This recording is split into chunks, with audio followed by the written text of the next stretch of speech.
Welcome back to Astronomy 100. This is Chapter 3, The Science of Astronomy. You might want to have your textbook handy. If I can, I'll reference some figures on certain page numbers in the textbook to kind of help out and follow along with. But it's basically a chapter dealing with the history of astronomy, looking at some famous astronomers, looking at the ancient Greeks and other ancient civilizations who actually used the heavens for various purposes, and then looking at how science really works. So that's basically the chapter. So let's get going. First, the history lesson. How is modern science rooted in ancient astronomy? In what ways do all humans employ scientific thinking? Well, it's pretty reasonable in the way that astronomers and all scientists do their work. They make observations of phenomena that's occurring, and then they try to duplicate or replicate that event or phenomenon with some kind of experiment. It's mostly trial and error. They'll make some kind of hypothesis, test it out. If it doesn't work, they'll revise it. If it does, they'll move on into more depth or greater detail on that specific topic. So it's really nothing very fancy, but it's something that avoids the possibility of scientists jumping to conclusions or maybe even making false assumptions. It has to be based on what really happens in their observations. So how's modern science rooted in ancient astronomy? Well, it's the oldest of the sciences. It was often practiced for practical reasons, for keeping time, being able to predict seasons, for religious purposes like Stonehenge, we think, and certainly for aiding in navigation. Many years ago, there were people who could use the stars to navigate because they were so predictable after many years of observation of those movements of the stars. So this is on page 55, figure 3.1, that shows how the ancient people of ancient Africa could actually predict seasons based on the orientation of the crescent moon. And this is just one phase of the moon that they were able to use, that they needed to use to do this. They were not taking very fancy measurements, but nonetheless they were making very keen observations of how the moon looked based on its reflection of sunlight. So they could tell basically when the moon was in a crescent phase and the crescent itself was at a 0 degree tilt, that was the peak of the rainy season. Well, they could predict that by seeing just how those crescent phases were moving through the year. So it's kind of interesting that 7,500 years ago, they were making these kinds of predictions, and it's just based on the phase of the moon. Days of the week were named for the sun, the moon, and the visible planets, as you can see. In at least 3 different languages, we have counterparts for all of these objects. So what did ancient civilizations use astronomy for? Well, timekeeping, obviously. When the sun was at its highest point in the sky, that would be considered noon. Tracking seasons, and of course constructing calendars. Calendars of many different types. Different periods, different events could be recorded in those calendars, and of course different monuments or relics that we're finding now have been apparently the ancient observatories many years ago. They were able to monitor lunar cycles, obviously going from full moon to new moon and back to full moon again, watching the planets and stars, watching planets, of course, as they orbited, them being able to see what constellation or pattern of stars the planets were in, and stars themselves. And for good reason, being able to predict eclipses. Solar eclipse was a pretty major event, so that was something that over many years of observations, they would be able to predict when a total solar eclipse would occur and know that, at least for that small period of time, the sun's light would be blocked by the moon, and that that part of the earth would go under partial or almost total darkness.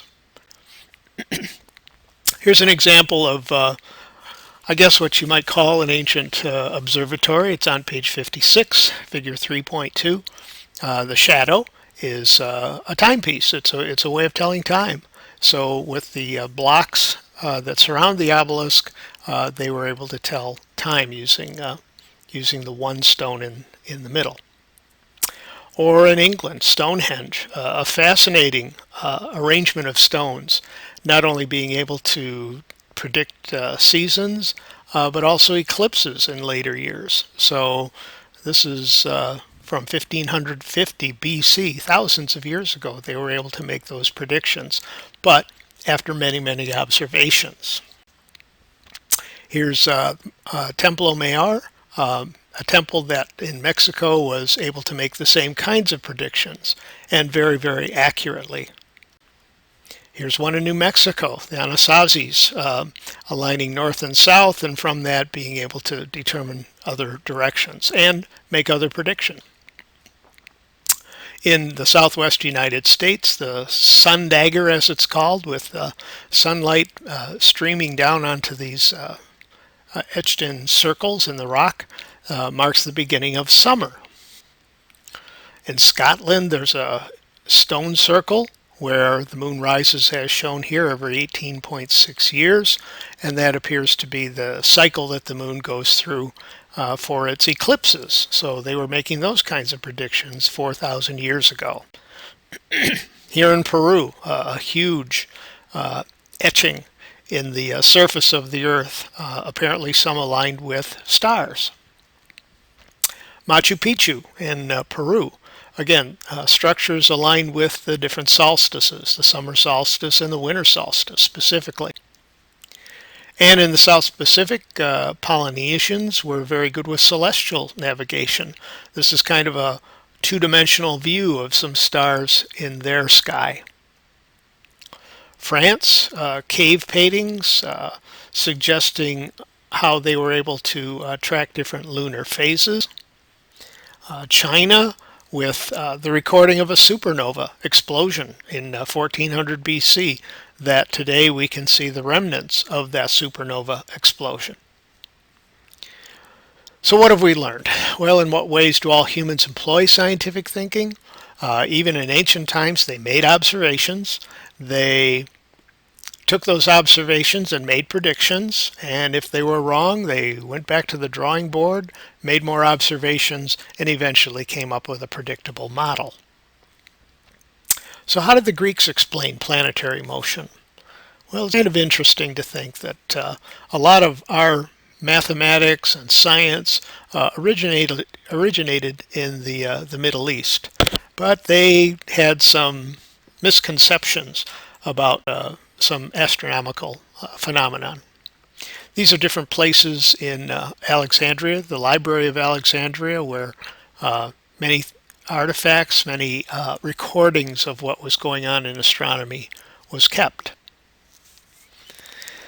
So Greeks made models of nature, and they tried to explain patterns in nature, but as you can see, this is a Greek geocentric model, which means the Greeks thought the center of the universe was the Earth, and the sun and all the planets revolved around the Earth. Well, as you can tell from this model of what they were trying to come up with, it's pretty complex. And in fact, as future civilizations discovered more and more planets, it got even harder to interpret based on the Earth being at the center. So this is on page 60, figure 310.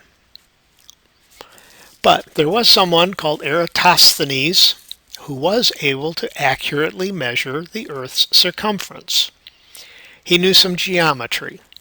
He also figured that if the Earth was round, that he could use that geometry to make an estimate of the circumference. So as you can see in this figure, there was a definite relationship between the angle of the sun at where he was in, I believe it was Alexandria, and then in Syene, a little bit north, that same sunlight was casting a shadow of about 7 degrees.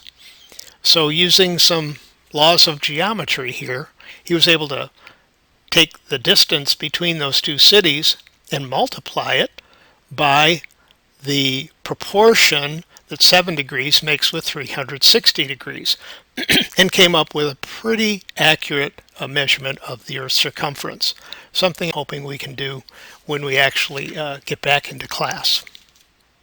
So we have the Greek geocentric model with the Earth at the center of the universe, thinking since we're on the universe must be perfect and everything must be in perfect circles moving around us. So Plato, Aristotle, others thought that this was the case for the Earth. We must be in the middle of a geocentric universe. But there were some problems. As more planets were discovered, or in fact as Mars was found to revolve around the sun, that it was very, very hard to explain this thing called retrograde motion, where Mars would actually appear to back up against the night sky, the zodiac stars, and then move forward again, as you can see in the drawing. There were definite places where that's how it looked. Going from position 1 to position 2 and on from 3 to 4 to 5 to 6 to 7, it actually appeared to back up between 3 and 5. Well, that's kind of hard to explain with a geocentric model. Ptolemy was a strong proponent of the geocentric model, and of course with the backing later on of the Catholic Church and other doctrines publicly proclaimed, there was this belief that the Earth was the center of the universe. So how did he explain retrograde motion? Well, he came up with this idea that with the Earth at the center, that the planets moved in perfect circles around some imaginary point. And if you look at it from the Earth view, it would actually appear as though the planet goes through a retrograde loop. But then the question comes, okay, what's at the middle of this loop the planet is making a turn around? And in addition to that, we also have the motion of the circular motion of that planet around the Earth. So there's actually two motions the planet would be going through. So what have we learned? Well, modern science traces its roots to the Greek. They developed some models of nature. They made predictions. And up to a certain point, those observations supported the predictions. The Ptolemaic model had each planet move in a small circle whose center moves around Earth on a larger circle. And of course, in later years, that caused a big problem in trying to explain some of the planets that are farther out, especially Mars and beyond. So, how did Copernicus, Tycho, and Kepler challenge the Earth-centered model? That's the next section, 3.3. And what are Kepler's 3 laws of planetary motion? Well, here's a picture of Copernicus, who came up or proposed the sun-centered model. He used the model to determine the layout of the solar system, but he had some problems with it as well. Based on observations, or based on what he thought would be perfect circles, the observations didn't quite fit what he was proposing. And here's the person who provided all the evidence, Tycho Brahe. From 1546 to 1601, he came up with some very, very accurate observations of planetary positions.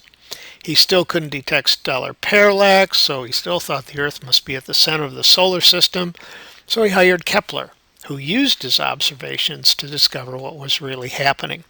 And as you can see in the drawing on page 63, figure 312, that was one huge protractor that he was using to make those observations. So based on this drawing, it appears he was making angular observations of these objects and recording them. So Johann Kepler came along, took Brahe's observations, and tried to match things up with a circular orbit for each of them. But he was still coming up with a mistake, a discrepancy between the circular orbit and what he thought would be something else. He saw an 8 arc-minute discrepancy. Remember, arc minutes are fractions of a degree. So 8 arc minutes would be a very, very small portion of 1 degree. That did tell him something about the difference between the circular orbit and what he was actually observing. And that led to something dealing with a special geometric figure called an ellipse. So let's look at what an ellipse is. If you have a pencil and a nail and a piece of paper and a string, you could stretch out the string and draw a perfect circle. And of course the circle is restricted by its size by the piece of string. This is looking at figure 313. But what if you had 2 nails or 2 points that you could poke into the paper and stretch out the string again? Now you would come up with something called an ellipse. It looks like an oval, but geometrically it is a little bit different. Well, the distance between the 2 nails, or one focus and the other focus, the bigger that difference is, the more elongated the ellipse will be. And as you can see on the right side of figure 313, the bottom ellipse is the most elongated. The more elongated an ellipse is, that's called its eccentricity. An eccentricity of 0 is a circle. An eccentricity closer to 0.9 or 0.91 or 0.92 is more like that ellipse at the bottom of figure 313. So Kepler took that idea and ran with it. He was able to successfully explain that 8 arc minute discrepancy, coming up with 3 laws. Here's Kepler's first law. He said the orbit of each planet around the sun is an ellipse with the sun at one focus.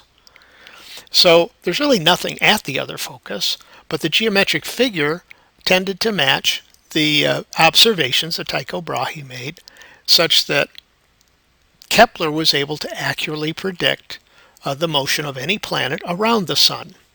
Now, the closest point to the sun is called the perihelion, and that's what you see in figure 314 and on the left of the slide you're looking at now. That's called a perihelion. Helio refers to sun. Para means close. On the right side, that's the farthest point that object or planet would reach going around the sun. That's called aphelion. So perihelion and aphelion are the 2 extremes in the orbit of the planet. But the key is that he was able to say this is the path an object takes around the sun. It is an ellipse. Or any object going around another larger object, that would be an ellipse. And then here's Kepler's second law, which, if you look at it, it makes a lot of sense. It says, as a planet moves around its orbit, it sweeps out equal area in equal time. This is figure 315. So, in other words, the blue shaded area on the left and the right have equal areas.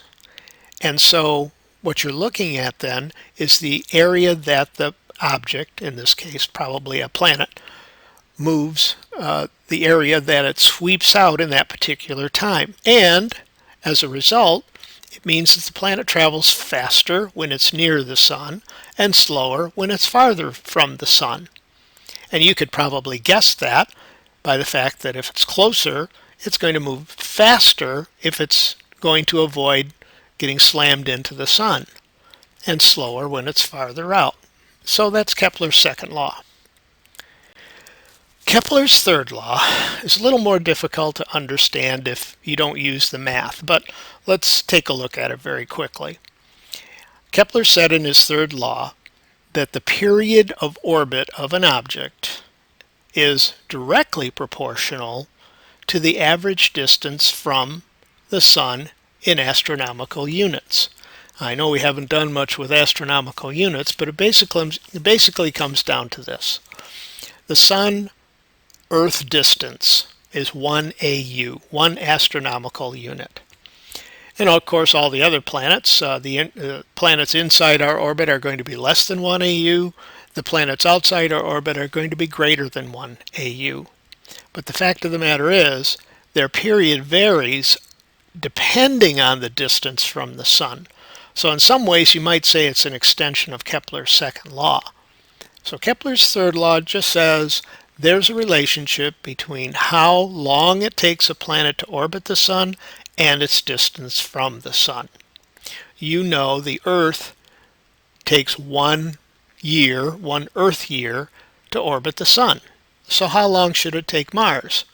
Well, if it's farther from the sun, it will take longer. That's all we need to know about this relationship. That just the period and the distance are related, they're directly related, but we're not going to deal with the math specifically. This graph is kind of interesting, figure 316 on page 65. It shows how that relationship holds for all the planets up through Saturn, that we end up with a pretty good relationship, geometrically or algebraically, I guess, so that we could, I guess, predict the orbital period of any object depending on the distance from the sun, because that line is pretty consistent. So let's talk about Galileo a little bit. Let's see, I think we're on page 66 in his evidence. He was able to kind of take care of what Copernicus couldn't in terms of these discrepancies. He really pushed the idea that the Earth was not the center of the solar system. He said that Earth couldn't be moving because objects in air would be left behind, but that, Galileo threw out. And of course, we now know that orbits are not perfectly circular. So he came up with, I guess, good evidence that what people were saying in the past about a sun-centered solar system was really true. And of course, he got in a lot of hot water with it, with the Catholic Church. And you can read about that on pages 66 and 67. It's kind of interesting that although his beliefs were very strong and, as it turned out, true, the Catholic Church would not accept them. So Galileo's experiments showed that objects in air would stay with the moving Earth. Aristotle thought that all objects naturally can't come to rest, and of course that's not true if they're already moving. And Galileo also showed that objects will stay in motion unless a force acts to slow them down. And of course we know about air friction. That'll certainly slow things down. Friction with a road, if you're riding in a car, the tires generate friction, but in space or in a perfect world, things that start out in motion will continue in motion. Overcoming the second objection, he used his telescope. He saw there were imperfections in the universe, such as sunspots on the sun. He saw mountains and valleys on the moon. A lot of people attribute him to the discovery or the invention of the telescope, and in some degree that's true. But he really used the telescope to advance his objections to some of the things proposed in the past. And parallax. Galileo showed stars that must be much farther than Tycho thought, in part by using his telescope to see that the Milky Way has countless stars. So, that's really enough said that things aren't just little blobs out in the sky. With his telescope, he was able to see that there were many stars out there. He also discovered or saw moons of Jupiter, and was able to name some of them. With his telescope, he was able to see Venus, that Venus had phases. We know that Venus is inside our orbit, and so there are only certain times of the year that either as a morning star or an evening star, we're going to see Venus lit up, similar to the moon, because that part of the disk of Venus is being lit by the sun. And as you can see, this is on page 67, figure 319, that we get similar phases as we do with the moon, crescent, quarter, gibbous, but of course we would not see a full Venus because that would be behind the sun. Unless it was above or below, then we get a view of it. So in 1633, the Catholic Church ordered him to recant or kind of lie about what he was trying to say. His book was removed, it was banned. He was finally vindicated by the church in 1992. So it took that long for the Catholic Church to finally say, okay, you were right. So here's a list of those famous astronomers. Copernicus coming up with the Sun-Saturn model, Tycho Brahe providing the data needed to improve it, and then Kepler finding a model that fit Tycho's data, and of course Kepler coming up with those three laws. So what are the three laws? The orbit of a planet is an ellipse with the sun at one focus. The planet moves around its orbit, sweeping out equal area in equal time. And again, Kepler's third law, distant planets orbit the sun at a slower average speed. That's probably the simplest way we could put those three laws. So, what about the nature of science? How can we distinguish science from non-science, and what's a scientific theory? Well, here's what the scientific method really looks like in its perfect form. Starting from the top. This is page 68, figure 320. Someone makes observations. Based on those observations, they ask a question. Based on that question, they suggest a hypothesis, and that's merely an idea or educated guess, as the slide says. Okay, so you make a hypothesis, and then you make a prediction as to what might happen if you tried something or observed something. Then you perform a test. You do an experiment. You do more observations. If the test doesn't support the hypothesis, you revise it. If it does support the hypothesis, you make additional predictions and test them. So again, it's not jumping to conclusions, it's not making irrational guesses, it's a very educated way of going through a process of trial and error, making predictions. If the predictions are true, you move on. So modern science seeks explanations for observed phenomena that rely solely on natural causes. We're not talking about religious basis of any thing that's happening out in space or in nature, or political or anything else. It's all based on natural causes. What could have naturally caused this? Here's another hallmark of science that, again, makes sense. Science tries to explain observations as simply as possible. That's called Occam's razor. So if you have 3 or 4 hypotheses about some thing that's happening out in space, chances are you take the simplest of the 3 and test it. The more complicated it is, the less likely it is to be true. So again, that's called Occam's razor.